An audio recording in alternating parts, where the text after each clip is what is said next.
So today, first off, good morning. My name is Keith Levitt. I am the director of the Buttonwood Park Zoo, and we have a very, very special virtual keeper chat today where we're going to be making a very special announcement. Before we make the special announcement, I want to give you a little bit of background. The Buttonwood Park Zoo is about 126 years old, and a few years ago we put together a new master plan. And the goal of the master plan was really to make the Buttonwood Park Zoo one of the best small zoos in the world. And with the master plan, we actually had a modification to our mission. And our mission is very much focused on community impact and environmental education program. We make sure we provide the best animal care and welfare to our animals. And we also wanted to focus on threatened and endangered species. So as we developed this master plan, one of the first species we brought to the zoo as part of this master plan, a new species, was actually an endangered species. We wanted to create a habitat that this animal would thrive here at the zoo. Now, this is actually one of the most beautiful animals we have at the zoo, and for those of you who are regular followers, you might have already figured out what that animal is, and that is our red panda. In 2018, we brought in Jacob, our male red panda, and in 2019, we brought in Marie. And like a lot of our endangered species programs, we are involved in a global breeding program for the red pandas, which is called the Species Survival Plan, or SSP. And the focus of this is to maximize the genetic diversity of this endangered species, in no small part to make sure that we have an insurance population in captivity in case the numbers continue to increase in the wild. So we're very excited to breed red pandas in the zoo. They immediately became fan favorites, community favorites, and we knew we were going to be part of a breeding program. I'm sorry? Louder. I need to speak louder on yes. myself. So we're part of a red panda breeding program. Now, to be honest with you, we really didn't think we would have success with our red pandas this year. They just became of breeding age or sexually mature, so we weren't expecting much this year. But part of our training programs we have at the zoo, we have a positive reinforcement training program. We train our animals for a lot of different behaviors and a lot of different procedures. And one of them was ultrasound with Marie. So over the last few weeks, well actually a few months, we've been performing ultrasounds, our veterinary staff have been performing ultrasounds with Marie. Now, for give you a little bit of clarification, this isn't like when you see human babies or when a mother goes and does an ultrasound where they put gel on the stomach and they get a great image in. It is much more difficult with wild animals. They have to volunteer. We're not knocking the animal down. We're not doing a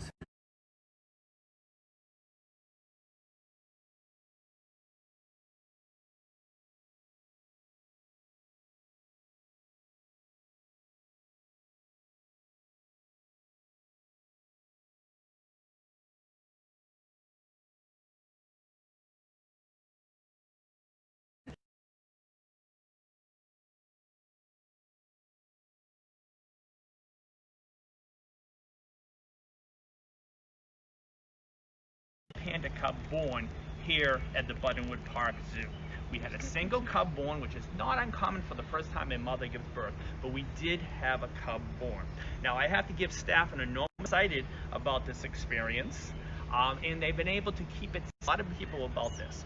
Now, before you rush out and buy all your tickets to come into the zoo, I will tell you that the cub is not going to be on exhibit for a few more weeks. Like most carnivore species, they take a long time to develop. It was just a few days ago, and even though the cub's almost a month old, that the animal was actually started to open its eyes. So this animal still is not at a state that it's able to come out into the habitat.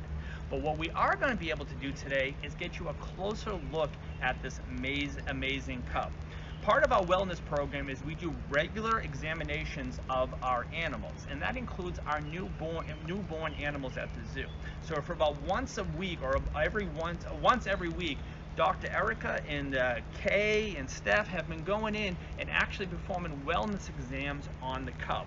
And that's actually what we're going to do today. You're going to actually be able to see the cub. Now, when we go in there, Marie has already been shifted on exhibit.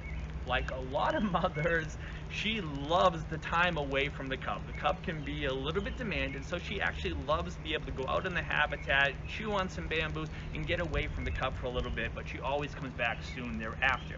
While Marie is on exhibit, our veterinary staff and Kay and Steph are actually going to go in and perform a wellness exam on this cub, and you're actually going to be able to see it today. Now, when we do this, there will be no narration, there will be no talking. We want to keep things as quiet as possible to minimize the stress on Marie. So we're going to go in there, we're going to take the cub, we're going to weigh the cub. Dr. Erica will look at the teeth, look at a few different things, and to make sure the animal is developing properly. Now, I keep calling it a cub, and it is a cub. We believe it is a female cub. We believe it is a little girl. Now, the reason I say I believe is because at this age, it is still a little bit difficult to tell what sex the baby is, but we believe it is a female. Over the next few weeks, we will confirm the sex of it, but as I said, we do believe it is a female.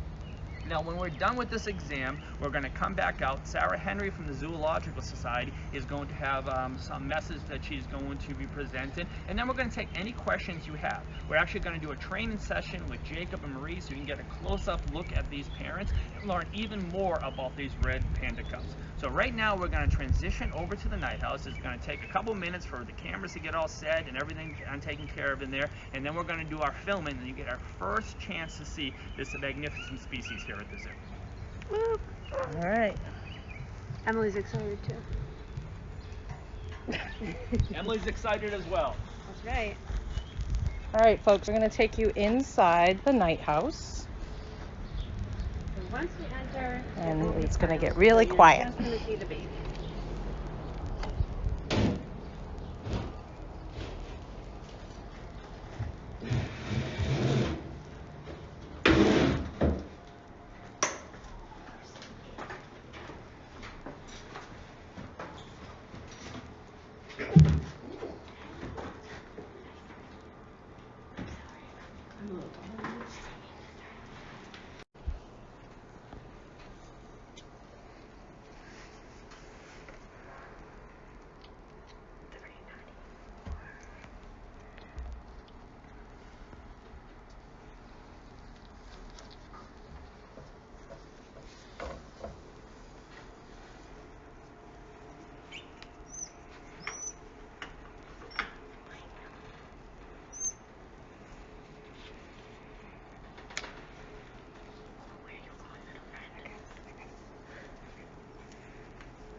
Well, I hope you guys really enjoyed that. I know that baby red panda is so cute, and I personally am so excited to welcome that baby panda to our family and to continue our work supporting both our growing family and red panda families all around the world.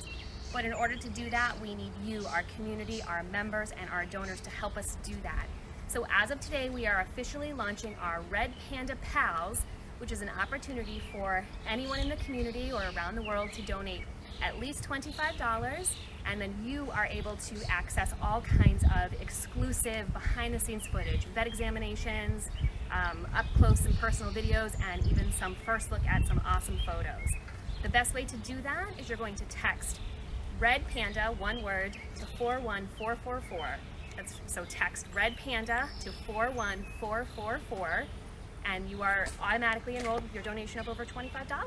Thank you guys so much. And we are so thankful for your support of the Buttonwood Park Zoological Society. All right, we did have a quick question. What's the donation goal? The donation goal. That's a great question. I think, do we have a donation goal, Keith? There is not a set donation.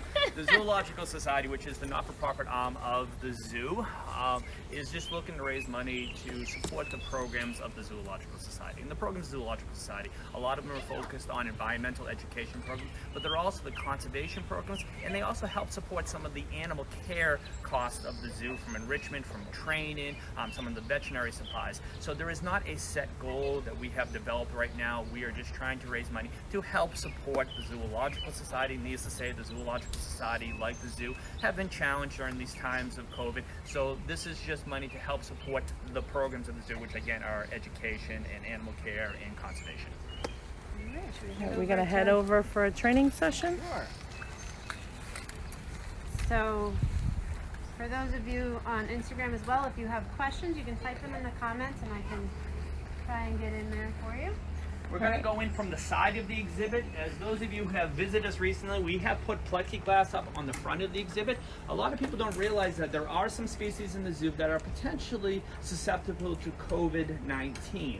Obviously our primates, some of our cat species, and you worry about red pandas, particularly with different types of coronavirus. So with that being said, we have put up a plexi barrier over the front, but this is the side of the exhibit that guests don't have access to, and we're going to be shooting through this mesh. But that's why you see this mesh instead of the normal mesh you see on the front. So this is Dad Jacob, correct? Our handsome man. He's being shy right now. So, Jacob here is 3 years old. He just had his birthday on June 20th, and Mom just had her birthday on June 12th, which we did celebrate both of their birthdays. Mom got to celebrate with baby.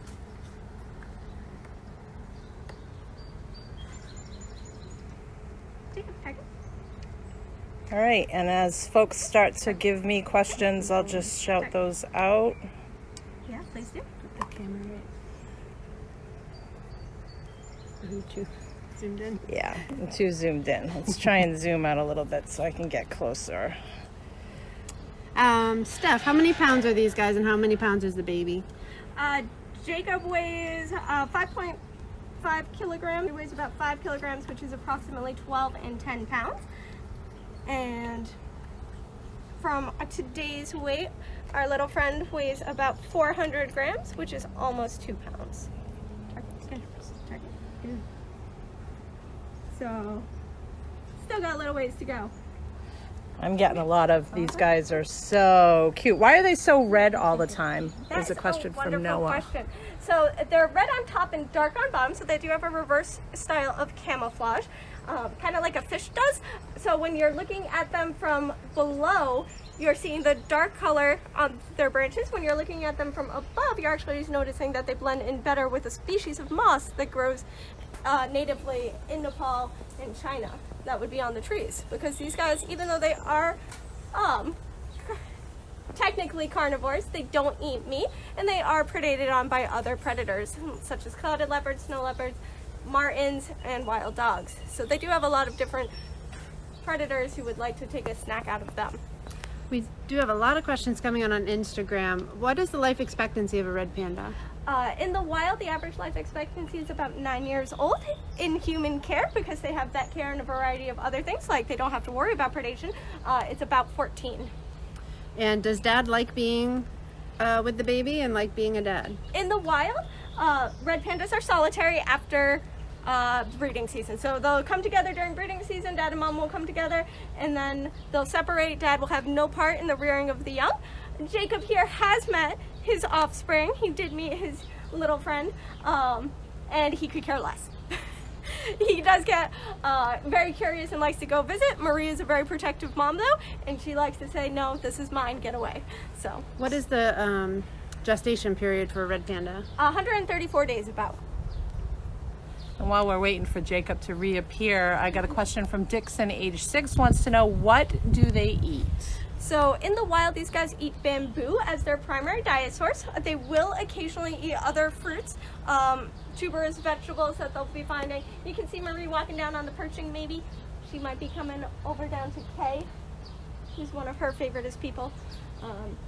And they'll also occasionally eat eggs, insects, and small animals. So what we feed them here at the zoo, they actually do get bamboo. In the wild, they'd be eating 2 to 3 pounds of leaves a day. We don't have quite that much in stock yet, but we do try to provide them with about a pound of bamboo a day, and then they get a special leaf eater biscuit that supplements that, and for training, they get grapes and apples. All right, I got a question from Helen wanting to know, what is the purpose of the red ball on the red stick? ball on the stick. So this is called a target pole, and if you touch your nose to your screen, good. You just targeted. So it's one of the basic training behaviors that we teach all of our animals here at the zoo. They have to touch their nose or another body part to the ball, and then they can get a reward for it. And from that, we can get different behaviors going, like stretches. Hi, Jacob. Stretch. Don't cheat. That's cheating. Jacob, stretch. Do they have a litter of babies, or is it typical to only have one at a time? 1 to 2 is the typical, but they can have up to 4. And I also got a question asking about their conservation status again. How endangered are they? These guys, depending in where they are in their range, are critically endangered. They are a very vulnerable species to a lot of human impact. So these guys have a lot of issues with deforestation in their home range, because where they are, there's a lot of herders and people who are not quite as educated on the importance of red pandas in the ecosystem. And we do have a tendency to chop down bamboo forests, which these guys do need good to live. And unfortunately, we all like our bamboo floors and all of our pretty bamboo utensils. So you should be making sure you're buying sustainable bamboo, because that's one really easy way to help these guys. Another way is check out the Red Panda Network. They do some fantastic education programs for the Nepali and Chinese people to help preserve these animals. And how much do they eat in a day? They get about probably about a quarter to half a pound of produce, about a pound of bamboo, and then about a pound each of the leaf eater biscuits. I know one question that we get a lot is, are they soft? Yes. Yes. They feel like a German Shepherd. I would not recommend going into wild and trying to pet a red panda. As you can see, Jacob sometimes can be very huffy and hissy, and he has a personality of his own. Thank you. So we kind of give him a little bit of All right, we could probably take maybe one more question. I got a question from Laura wanting to know, how many babies did she have? She only had the one, and she has been a very attentive mom to it. All right, we'll let you keep going with Jacob, and I'm going to head back over this way to see if there's any other questions. So we rebuilt this habitat for red pandas.